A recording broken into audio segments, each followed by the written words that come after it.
እግዚአብሔር የ30 ዓመት በደል ከተወልህ አንተ የአንድ ቀን የሁለት ቀን የሶስት ቀን የእህትህን የወንድምህን በደል ለምን አትተውም?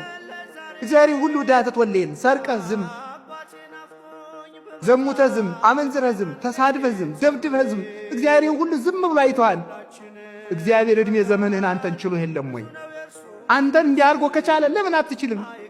እናንተም ተው፣ እሱም ይተውላችኋል። እናንተ ይቅር በሉ፣ እሱም ይቅር ይላችኋል። ይቅር እንዲለን ይቅር ማለት አለብን። እንዲተውልን መተው አለብን። ቂም አይኑርባችሁ።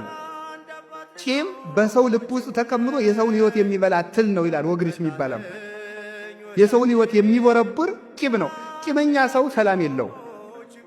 ራሱ ትል የቆሰነን አካል እንደሚበላ የሰውን ሕሊና የሚበላ በውስጥ የተከበረ አውሬ ቂም ነው። እንቅልፍ የሚያሳጣ ሰውን ባየነው ቁጥር አይምሯችን እንዲደማ የሚያደርግ ምንድነው? ቂም ነው። ሰላማዊ ሰው ማን ነው ካላችሁኝ፣ ሰውን ያልበደለ ሰው ነው። በሰው ቂም የማይቋድ እንዴት ብዬ ቂም ይጥፋልኝ ልንል እንችላለን። እንዴት ብዬ ቂም ይጥፋልኝ፣ የበደለኝ የበደለች ብዙ ነው ልንል እንችላለን። እግዚአብሔር ለአንተ ስንት ነገር ትቶልሃል ነው ማለት። ከጠሏችሁ ሰዎች ጋር ከቀሟችሁ ሰዎች ጋር አብራችሁ ኑሩ።